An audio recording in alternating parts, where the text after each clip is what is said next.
Uncertainty over bike taxi operations in Karnataka has intensified, with rider groups now seeking immediate clarity from the state government.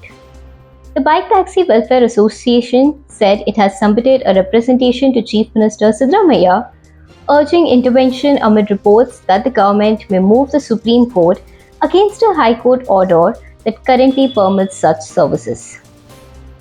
The association indicated that the possibility of fresh litigation has caused concern among riders, especially after earlier signals from the government pointed towards a policy based solution rather than a legal challenge. The issue had previously drawn national attention, with Rahul Gandhi highlighting that lakhs of drivers had been left without work and calling for a timely resolution.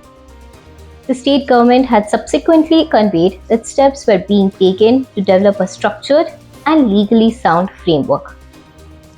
Rider groups now say those assurances had raised expectations of stability, but the latest developments have revived uncertainty across the sector.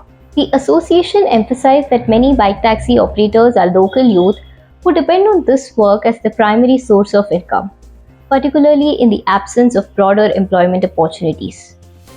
It has called on to the government to fast-track a balanced policy that ensures safety, regulatory clarity, and livelihood protection instead of prolonging the issue through court proceedings.